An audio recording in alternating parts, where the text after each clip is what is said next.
Labas, bičiuli. Jeigu jau smalsumas nugalėjo ir radai laiko paspausti play, išklausyk šią žinutę iki galo. Ji galimai tau reikalinga, kaip ir man pačiam.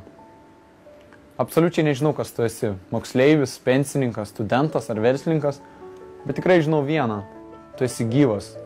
Turi rankas, kojas, maisto, pastogę. Galbūt neturi visko, ko nori, bet turi visko, ko reikia. Viską, kas yra milijonų žmonių svajonė. Ar tai nepakankama būti laimingu? Mes visi norim to paties. Kiekvienas norim gauti dėmesio, būti pagirtam, mylimam, gerbiamam. Jeigu suprantam, kaip tai malonu ir reikalinga, kodėl skundžiam suteikti kitiems? Galbūt neseniai pykai su šeima ar artimais draugais dėl menkiausių smulkmenų.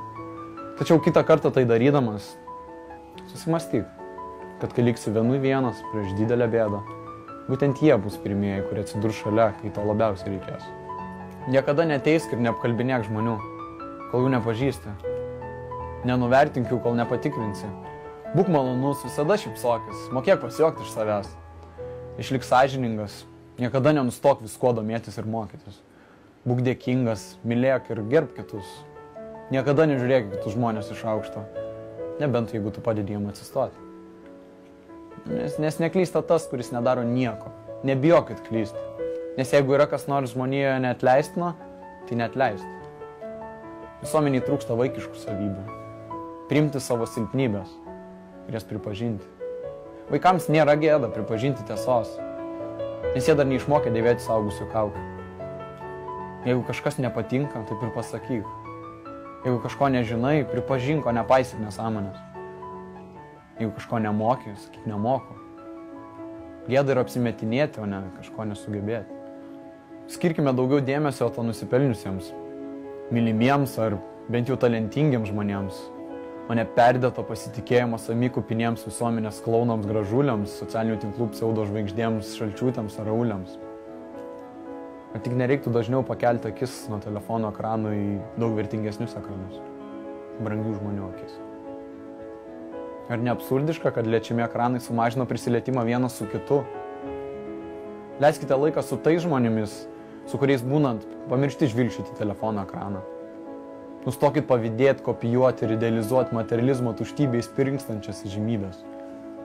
Kaip kartą Jimas Carrey pasakė, norėčiau, kad visi taptų garsiais, turtingais ir gautų viską, apie ką kada nors svajojo, kad suprastų, jog laimė yra visai ne tai. Viskas nėra taip tobula, kaip yra piešiama jų blizgių įvaizdžių viešoje erdvėje.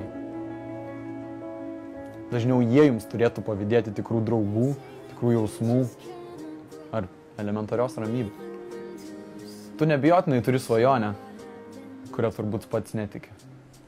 Mes kuriam pasiteisinimus, kodėl jos negalim pasiekti, kaltinam aplinką, bet ne save. Klausom žmonių, kurie sako, būk realistas, neprisisvajok. Dabar atsakyk savo sąžiningai. Ar manai, kad išnaudoji visą savo potencialą? Mes nuolat pervertinam, kiek galim padaryti per dieną, bet neįvertinam, kiek galim nuveikti per visą gyvenimą. Paklausk savęs, ar esi patenkintas savimi ir savo gyvenimu? Ne? Tu esi vienintelė priežastis savo problemų. Tau nepatinka tave supantis negatyvūs žmonės, bet tu vis tiek su jais. Tau nepatinka tavo darbas, bet tu vis tiek jo nemeti. Kaip negatyvi aplinka tave gali veikti teigiamai? Jeigu niekas aplinkui nesikeičia, keisk aplinką. Apsupk save žmonėmis, kurie tau padeda augti, tobulėti, o net demotyvuoja. Nes abejonės pražudė daugiau žmonių gyvenimų, nei klaidos kada nors pražudys. Tu sprendi gyventi tokį gyvenimą, kokio nori, ar gyventi tokį, koks gaunas. Ar tai, ką tu darai šiandien, artina tave prie to, kuom tu nori būti rytoj. Skirtumas tarp to, kas tu esi ir kas nori būti, yra ką tu darai. O dvi svarbiausios tavo gyvenimo dienos yra tada, kada gimei, o antroji, kuomet suradai būdą kaip. O jeigu tu tikrai kažko nori, visada rasi būdą. Jeigu ne, rasi pasiteisinimą. Nesureikšminkit išorės, tai laikina ir trapu. Puoselėkit čia. Širdis niekada nepasens, jeigu tu to neleisi. Nenustokit degti aistra gyventi. Nes daugelis taip ir pralaukia visą gyvenimą. Darbo pabaigos, penktadienio, vasaros, laimės. Viskas ateis ir be laukimo. Daryk dabar. Nelauk. Tu esi savo gyvenimo prodiuseris. Ar kada susimastei, jeigu tavo gyvenimas būtų filmas? Ar kitiems įdomu būtų jį žiūrėti? Statyk aktyviai, drąsiai ir tinkamai. Jei manai, kad sugebėsi, reiškia nebijotinai sugebėsi. Jeigu manai, kad ne, greičiausiai tu teisus. Garantuoju, kad yra nemažai tokių, kurie visas šito video mintis pasąmonė automatiškai paverčia negatyviu ir beprasmiu tekstu. Bet aš labai tikiuosi, kad po šitos žinutės nepagalvosit, blemba rimtai, reikia susiimti. Ir vis tiek darysit lygiai tą patį. Jūs patys suvokėte, kuriems reikia to postumio, tos revoliucijos pasąmonė, man pačiam jos reikia. Būk išprotėjęs, būk vaikiškas, būk kokiu patinka būti.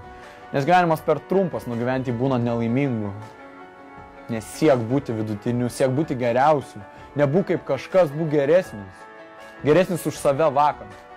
Nebijok būti kitokiu, bet bijok būti kaip visi. Nes jeigu darysi kaip visi, ir baigsi kaip visi. Sovietinė karta bandė būti vienodais.